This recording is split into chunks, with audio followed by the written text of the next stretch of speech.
প্রিয় বন্ধুরা, আসসালামু আলাইকুম।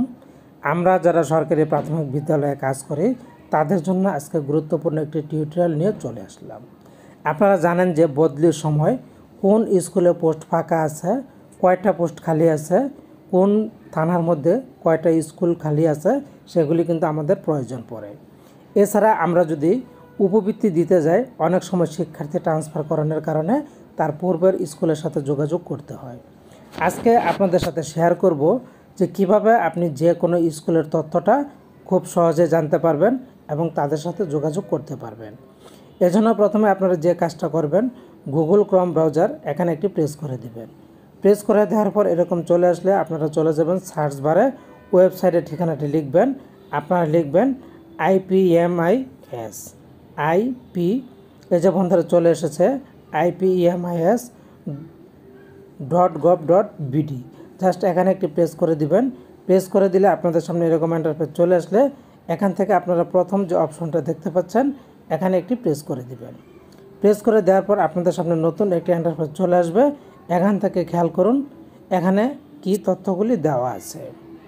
তো এজন্য আমরা এখন যে কাজটা করব, আমরা যেহেতু তথ্যগুলি জানতে চাইব, এজন্য আপনারা ডান পাশে দেখতে পাবেন 3 লাইনস অপশন, এখানে প্রেস করে দিবেন। 3 লাইনসে প্রেস করে দেওয়ার পর আমি পেজটা একটু বড় করে দেখাচ্ছি।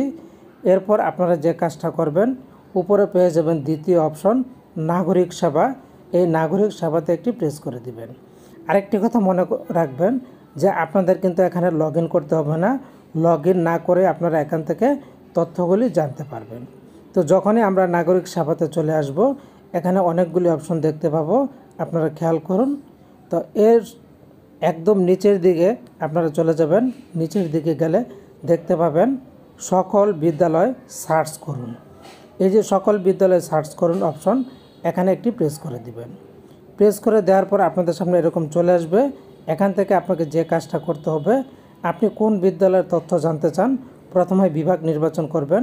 আমি ড্রপ ডাউন বারে প্রেস করে আমার বিভাগ হচ্ছে ঢাকা, আমি সিলেক্ট করে দিলাম। এরপর জেলা সিলেক্ট করতে বলেছে, আমার জেলা হচ্ছে গাজীপুর, আমি জেলা সিলেক্ট করে দিলাম। এরপর উপজেলা নির্বাচন করতে বলেছে, আপনারা এভাবে উপজেলা নির্বাচন করবেন, আমি উপজেলা দিয়ে দিলাম। এরপর এখানে ইউনিয়ন ওয়ার্ড চেয়েছে, আপনারা ইউনিয়ন ওয়ার্ডটা দিয়ে দিবেন, আমি ইউনিয়ন ওয়ার্ডটা দিয়ে দিলাম। এরপর মডেল বিদ্যালয় নির্বাচন করতে বলেছে, আপনি কি মডেল বিদ্যালয় তথ্য জানতে চাচ্ছেন, হ্যাঁ বা না? আমারটা হচ্ছে না, তো আমি এখান থেকে না অপশনটা দিয়ে দিলাম। দেওয়ার পর এখানে ডান দিকে চলে আসবেন। এখানে আপনারা একটা অপশন দেখতে পাবেন ফিল্টার করুন অপশন।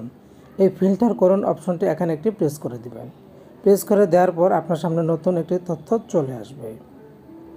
তো বন্ধুরা আমরা ফিল্টার করতেছি। তো বন্ধুরা ফিল্টার করার পর ইতিমধ্যে আমার কাছে তথ্যটা চলে এসেছে।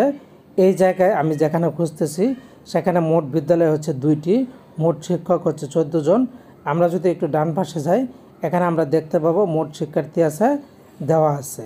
এরপর আমরা নিচে চলে যাই। নিচে চলে যাওয়ার পর এই যে আমরা প্রথম একটি বিদ্যালয় দেখতে পাচ্ছি, তার তথ্য কিন্তু এখানে দেওয়া হয়েছে।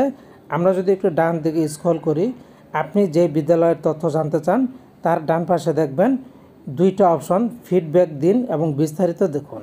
তো এখান থেকে আপনারা বিস্তারিত দেখুন অপশনটি এখানে একটি প্রেস করে দিবেন। প্রেস করে দিলে উক্ত বিদ্যালয়ের দেখুন তথ্যগুলি কিন্তু এখানে চলে আসছে।